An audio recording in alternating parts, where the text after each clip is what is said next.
Hello friends, I am Anil Aytan. Class 9th NCERT mathematics के इस नए वीडियो में आप सभी का स्वागत है। स्टूडेंट्स, इस वीडियो में आप समझेंगे एक्सरसाइज 4.3 के क्वेश्चन नंबर 2, 3 एंड 4 को। स्टूडेंट्स, चैनल को अभी तक सब्सक्राइब नहीं किया तो सब्सक्राइब कीजिए, बेल आइकॉन को प्रेस कीजिए ताकि नए वीडियो आने पर आपको नोटिफिकेशन प्राप्त हो सके। क्वेश्चन नंबर 2 में दिया है बिंदु 2 और 14, ये जो बिंदु दिया गया है, से होकर जाने वाली दो रेखाओं के समीकरण लिखिए। इस प्रकार की और कितनी रेखाएं हो सकती हैं और क्यों? Solution of question number 2।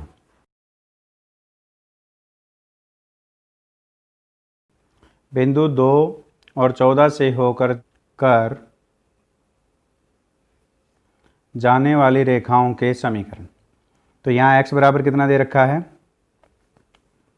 x बराबर दे रखा है हमारे पास 2 और y इज इक्वल टू कितना दे रखा है? 14 दे रखा है, यानी 14 दे रखा है।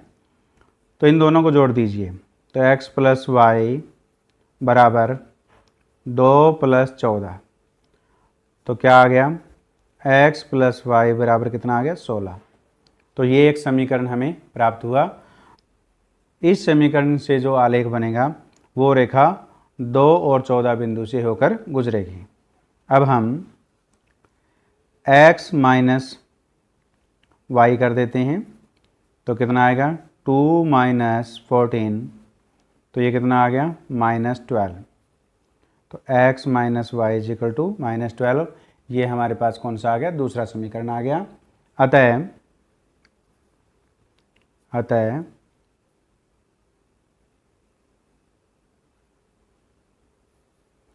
अतः पहला समीकरण कौन सा है हमारे पास? x प्लस वाई बराबर 16 है। और दूसरा समीकरण हमारे पास कौन सा आया है? x minus y is equal to -12 है। तो ये हमने दो समीकरण निकाले हैं। ये दोनों समीकरणों से जो रेखाएं हैं वो 2,14 बिंदु, यानी जो बिंदु है 2 और 14, इस बिंदु से गुजरेंगी। अब ये पूछा है इस प्रकार कि और कितनी रेखाएं हो सकती हैं और क्यों? तो इस प्रकार की, क्योंकि एक बिंदु से असंख्य रेखाएं खींची जा सकती हैं।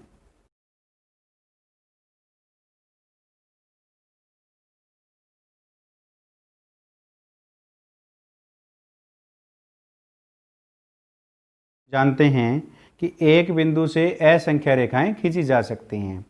तो इस प्रकार ये एक बिंदु दिया गया है 2 और 14 से होकर अपरिमित रूप से अनेक रेखाएं खींची जा सकती है।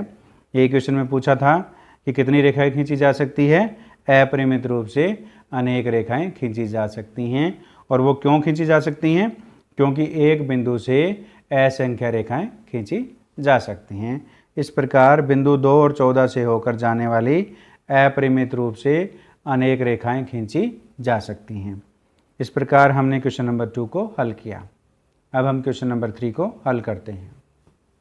क्वेश्चन नंबर 3, यदि बिंदु 3 और 4 समीकरण 3y बराबर ax प्लस 7 के आलेख पर स्थित है, यह बिंदु जो है इस आलेख पर स्थित है, तो a का मान ज्ञात कीजिए।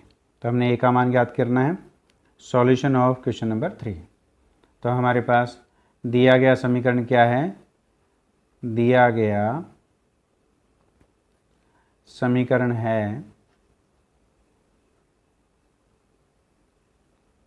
कौन सा समीकरण दे रखा है हमारे पास?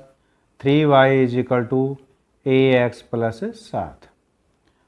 क्योंकि ये बिंदु जो है इस आलेख पर स्थित है, और आलेख पर स्थित है तो ये बिंदु क्या है? इस समीकरण का हल।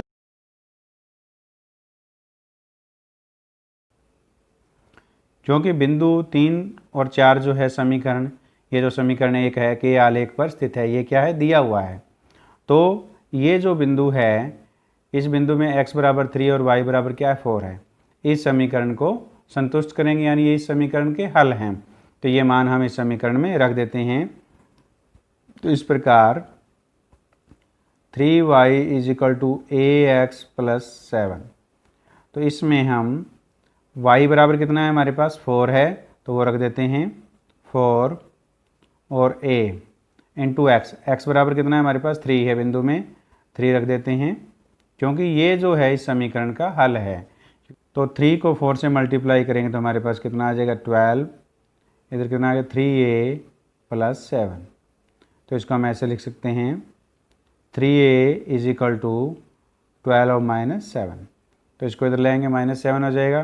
तो राइट हैंड को हमने लेफ्ट हैंड बना दिया साइड, और लेफ्ट हैंड साइड को हमने राइट हैंड साइड ले लिया।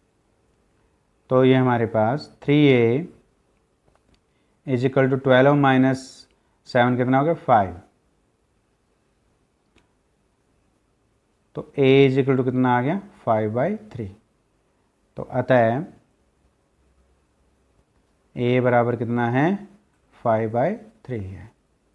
यही हमने मान ज्ञात करना था कि a का मान ज्ञात कीजिए, हमने a का मान ज्ञात किया। अब आप इन दोनों क्वेश्चन का स्क्रीनशॉट ले सकते हैं। उम्मीद है आपने दोनों क्वेश्चनों का स्क्रीनशॉट ले लिया।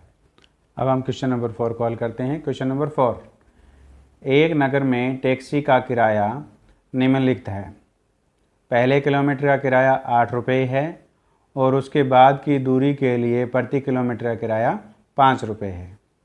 यदि तय की गई दूरी x किलोमीटर हो और कुल किराया y रुपये हो तो इसका एक रैखिक समीकरण लिखिए और उसका आलेख खींचिए। तो हमारे पास है सॉल्यूशन ऑफ क्वेश्चन नंबर 4।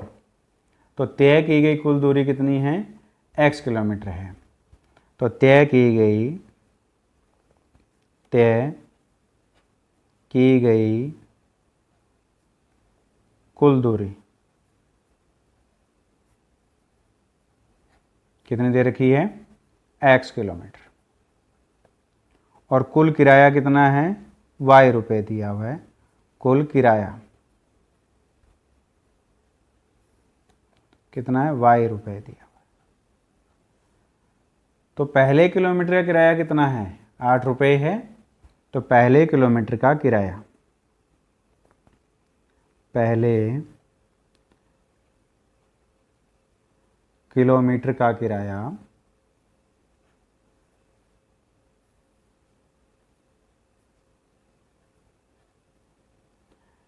कितना दे रखा है 8 रुपये,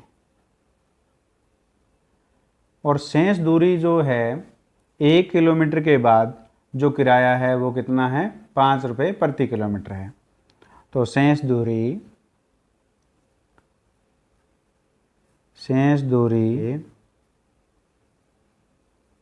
के लिए प्रति किलोमीटर किराया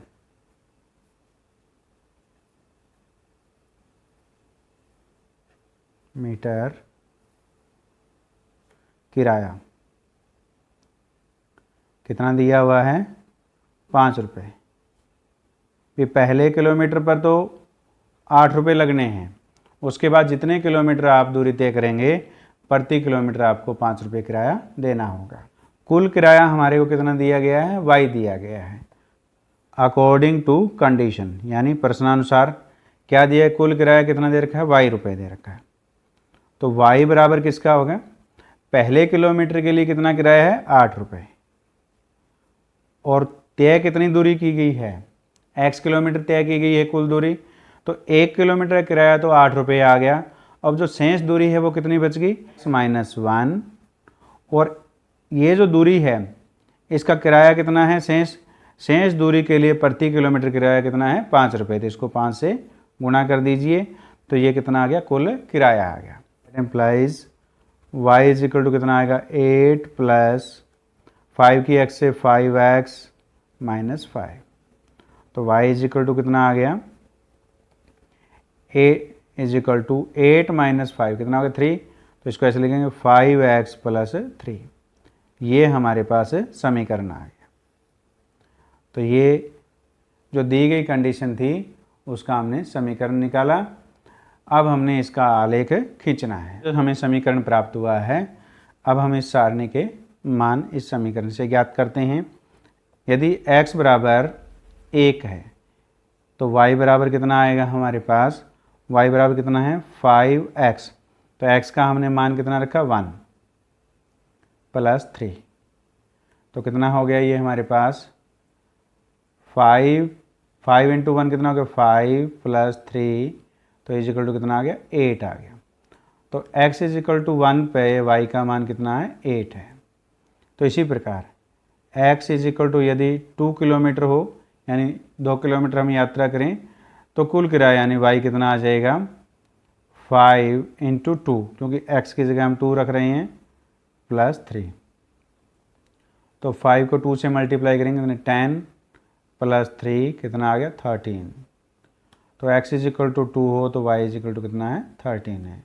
तो इसी प्रकार यदि x इजिकल टू 3 हो तो y का मान कितना आएगा, तो 5x, x की जगह हमने कितना रखना है 3 + 3 5 × 3 कितना हो गया 15 + 3 कितना हो गया 18, तो x इजिकल टू 3 है और y इजिकल टू 18 है। इसमें जो x का मान है वो हमने जीरो और नेगेटिव नहीं लेना, क्योंकि हमने यात्रा की तय की गई जो कुल दूरी है वो x किलोमीटर, दूरी जो है वो पॉजिटिव में होती है, तो इसलिए आपने ये जो x के मान है वो पॉजिटिव यानी धनात्मक पूर्णांक लेने हैं, पॉजिटिव इंटीजर लेने हैं, नेगेटिव नहीं लेना, ये गलती आपने नहीं करनी। ये जो मान हमें, ये जो बिंदु आए हैं इस सारणी में, इनको हम ग्राफ पर अंकित करते हैं।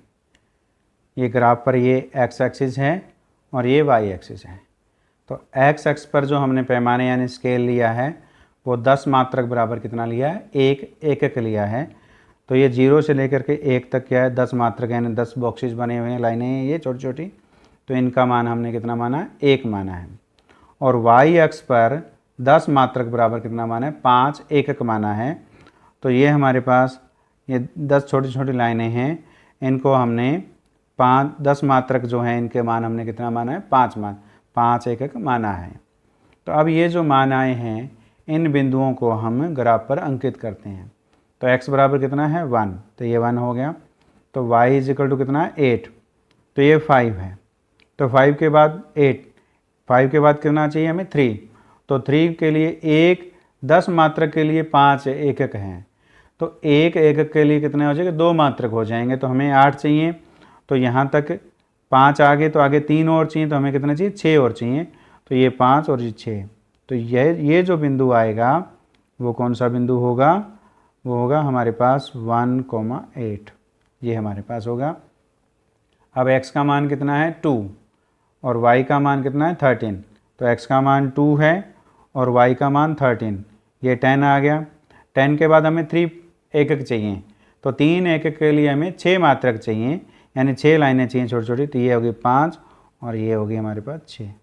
तो ये जो बिंदु आया है वो किसका आ गया 2,13, ये बिंदु आ गया। अब हमारे पास x का मान 3 है और y का मान कितना है 18 है, तो x का मान 3 ये रहा लाइन और y का मान 18, ये कितना हो गया 15। 15 से आगे हमें 3 एकक और चाहिए, तो 3 एकक के लिए हमें 6 मात्रक चाहिए, तो 6 लाइनें हमने लेनी है, तो ये यहाँ तक 5 हो गई, उससे आगे वाली ये 6 हो गई। तो ये जो बिंदु आ गया इसका जो मान है वो कितना है 3,18 है। इन तीनों बिंदुओं को हम स्केल की सहायता से आपस में मिला देते हैं और जो ये आलेख हमें सरल रेखा मिलेगी, जो हमने समीकरण निकाला था दी गई कंडीशन के अनुसार, उसका ये आलेख है। इस आलेख का समीकरण क्या है हमारे पास है y इजिकल टू 5x + 3 है, 5x + 3। जो दी गई कंडीशन के अनुसार हमने समीकरण निकाला और इस समीकरण का हमने आलेख खींचा। उम्मीद है इस वीडियो में समझाए गए क्वेश्चन नंबर 2, 3 और 4 आपको समझ में आए हैं। समझ में आए तो इस वीडियो को लाइक कीजिए, अपने दोस्तों के साथ शेयर कीजिए और चैनल को सब्सक्राइब कीजिए।